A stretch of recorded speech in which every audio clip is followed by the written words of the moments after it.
What's up, Believe Nation? Time to answer another question for one of my mastermind group members. So this question is all about how do we form joint venture alliances? And I'm a big believer in JVs. I'm a big believer in partnership marketing. I think one of the fastest ways to grow your business is to find somebody who is already selling to your target audience and find a way to work together. It's how I built my first business. I was struggling. I had a software company, was making no money.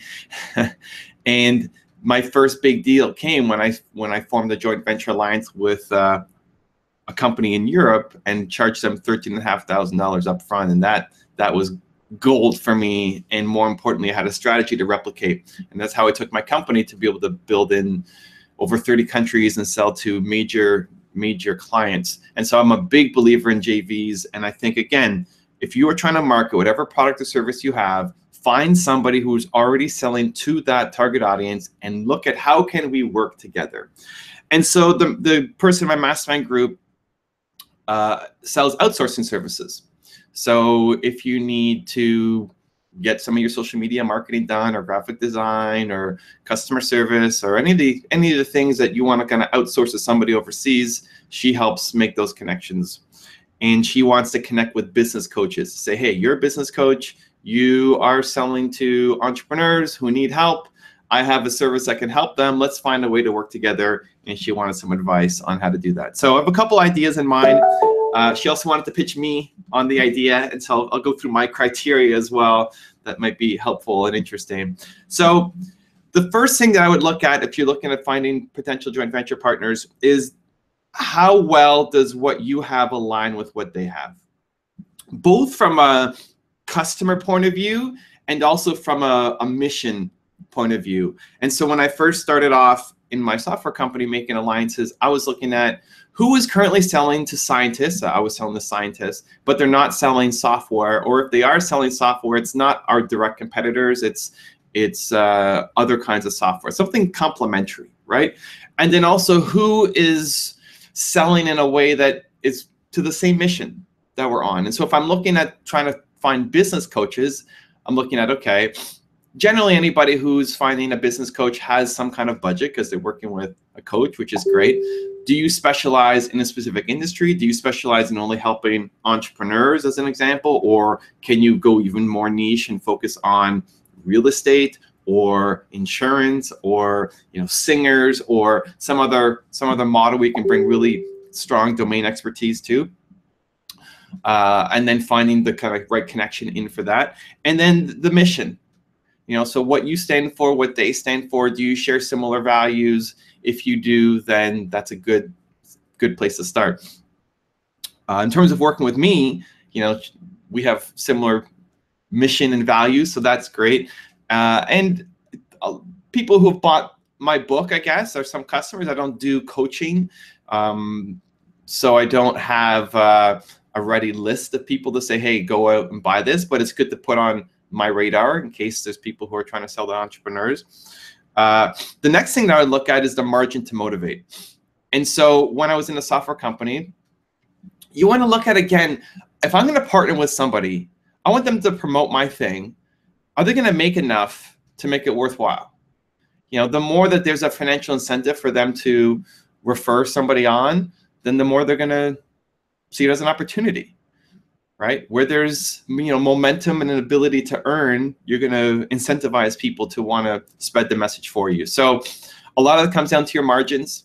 And so the idea of the margin to motivate is thinking, how much am I going to give up to my partner for them to promote me? So in the software company, I would do 30 to 40%. If it was an exclusive deal where they were going to be taking over a territory and they would own everything for that market and they would pay me up front for the right to do it, which was the first deal that I signed, they would get 40% of the revenue that they would sell. If it was non-exclusive, where I'm going multiple people for the same geographic area, then it would be 30%.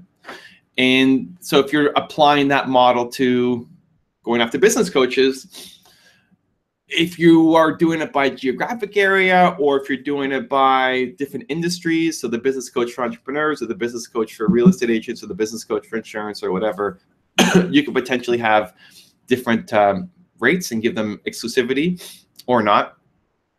But the idea is like they're going to make enough off of this to motivate them to want to do more. If they're not going to make a lot, it's not worth it. So as an example, Amazon affiliate links. You know, people write to me and say, why don't, when you talk about these different books, we have different book series on the channel, why don't I make links to Amazon where I can earn an affiliate income? It's just not worth it. Like some percentage of people will go and buy the book, and that's great. And not my book, but other people's books that we may have featured or promoted. But the work to get the link and it's just not worth it. There's not enough of conversion for me to spend time on it because we're not making enough. And so I'm happy for you just to go out and buy the book, and Amazon keeps the money, however much it is. There's not enough margin to motivate.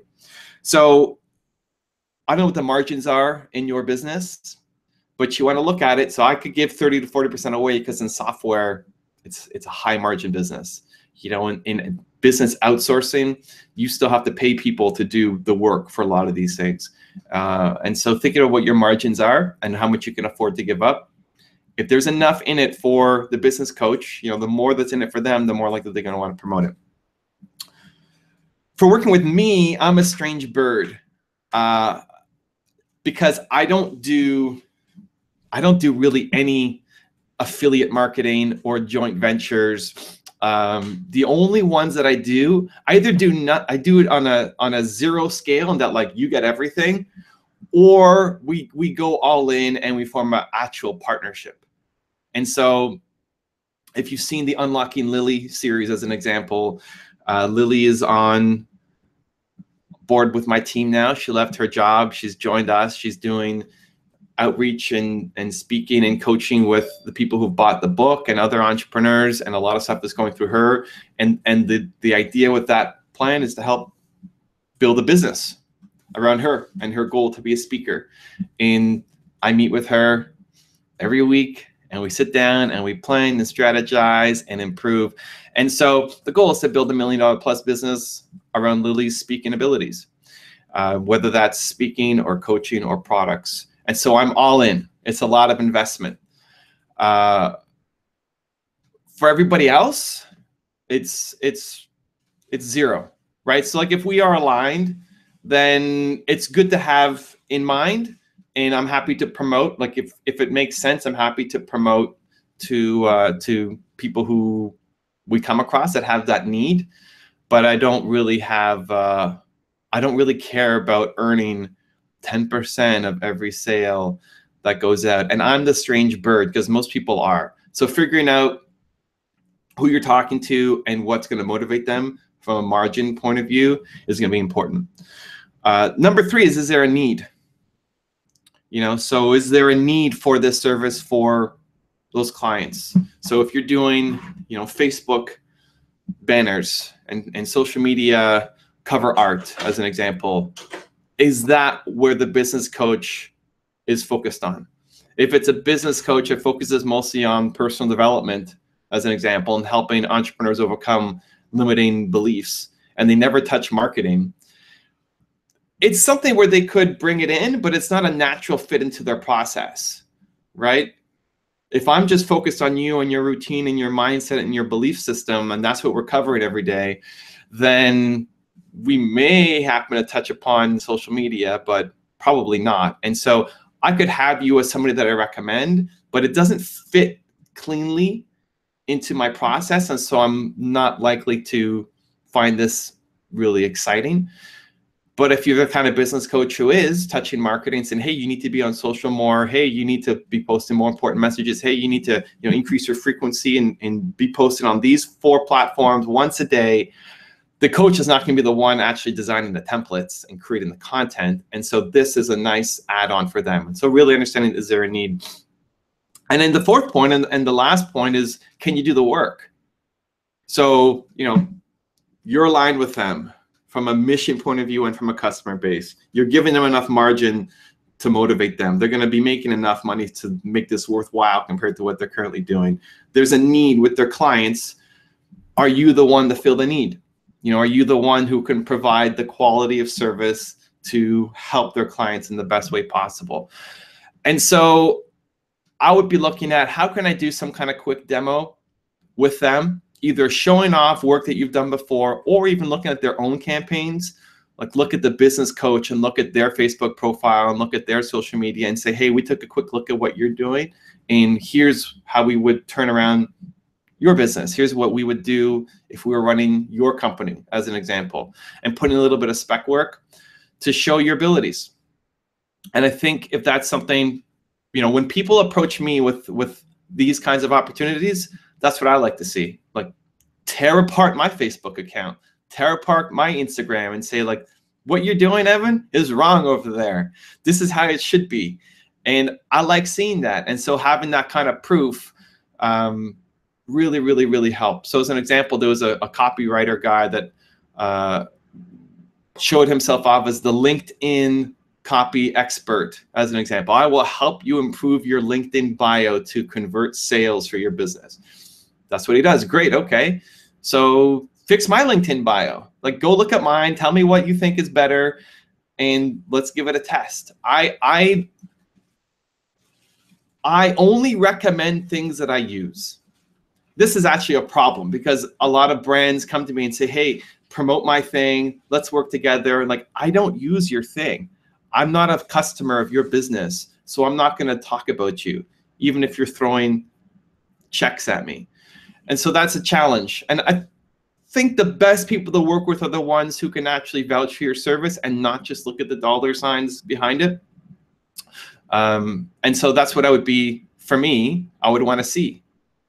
So let's work together. Give me something. Let's see an example of what you can do that would help my business grow and things that I'm doing wrong.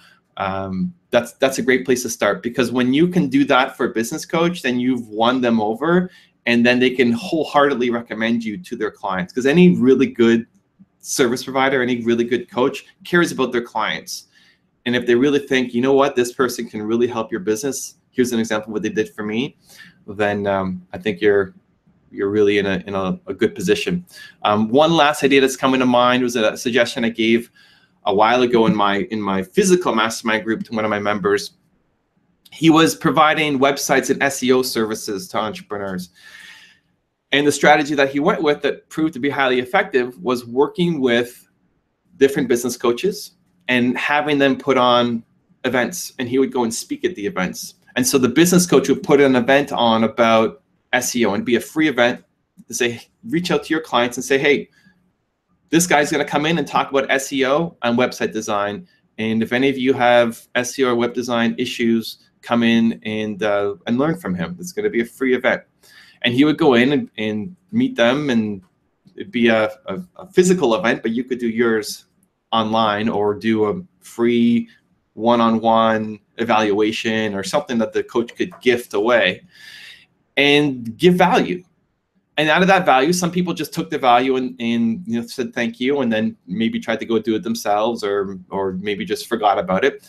And there's always be a percentage of people who would just say, wow, this is awesome. I completely agree with you. I don't want to do the work. Can you do it for me?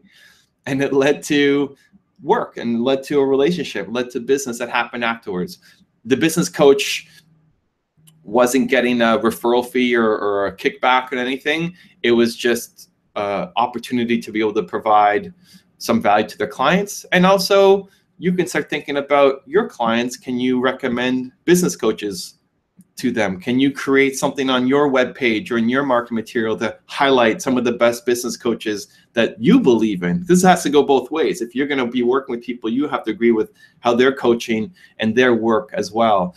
And so understanding that, hey, we're going to try to refer you business as well. We're going to have a section on our website. We'd like to interview you for what we're doing on our social media. Tightens the relationship and also gives them another incentive to want to work with you. So that's what I got. I'm seeing people in the live chat. Welcome, J-Rise, Abhishek, Much, Nikiru. What do we got? I've never had an official partnering or JV, but definitely referrals. What else? Is a JV officially an offer, something the customers together? Yeah, I mean, the JV is just joint venture. There's there's a lot of different definitions of it. It could be a joint venture partnership where you actually own a business together and you are you have different partnership structure. You own a piece of the business each. Most people, though, the way it's used now is more of a alliance where there's some kind of affiliate commission going back. There's a referral fee that's going back. It's not really a joint venture. The word joint venture more means having a business together, but when people talk about it in this context, and from what I understood from the mastermind member, that's what she's kind of looking at, not starting actual business with these people, but just looking for ways to have a formal structure where if you, usually there's money involved, right? If you refer me a client, I will give you, 30% or 10% or whatever it is of the sale that comes in, and having some kind of formal structure where it fits into their process, where they are thinking about you on a regular basis. Every month they're promoting you or talking to their clients about you, and just as part of their process, you come up in it. So that's what typically people are talking about. Muhabil, welcome. Nikiru, sorry. Your values and virtues keep me hooked to Believe Nation. I love it. Welcome. What else? What else? What else we got? Lots of chatter, lots of chatting. I like it. Everybody's happy. All right, guys, I'm going to end it there. I've got more Hangouts and fun stuff happening today on the main channel, I think on the live channel as well. But I appreciate the time here. Great to talk about JVs, and hopefully from a mastermind group member that helped you on your journey. Thank you guys for watching. Happy Thursday. Continue to believe in whatever your one word is. Much love. I'll see you soon.